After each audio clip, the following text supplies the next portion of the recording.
ही गोष्ट कळाली तर तुम्ही मार्केटमध्ये युनिक आणि यशस्वी सुद्धा व्हाल. हे बघा, प्रॉब्लेमचं सोल्युशन तर प्रत्येक प्रोडक्ट देतो हो.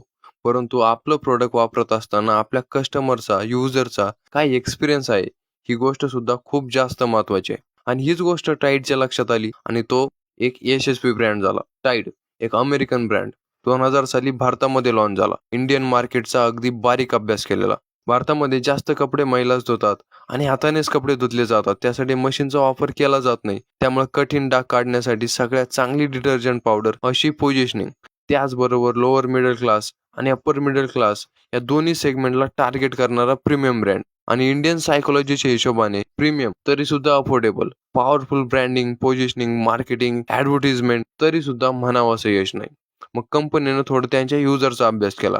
भारतात कपडे हातानेच धुतले जातात आणि या केमिकलच्या डिटर्जंट पावडरमुळे हातांना अपाय नक्कीच होत असेल. ही गोष्ट टाईडच्या लक्षात आली. मग टाईडने सोल्युशन सोबत आपल्या प्रोडक्टच्या युजरचा सुद्धा विचार केला. टाईड नॅचरल हे प्रोडक्ट लॉन्च केलं. स्वच्छतेसोबत मऊ हात अशी जाहिरात केली आणि बघता बघता हे प्रोडक्ट मार्केटमध्ये हिट झालं आणि त्यानंतर टाईडने कधीच मागं वळून बघितलं नाही. तुमचं प्रोडक्ट वापरताना युजरचा एक्सपिरियन्स कसा आहे ह्या गोष्टीवर नक्की काम करा आणि बिझनेस आणि मार्केटिंग शिकण्यासाठी मराठी CEO ला फॉलो करून घ्या. धन्यवाद.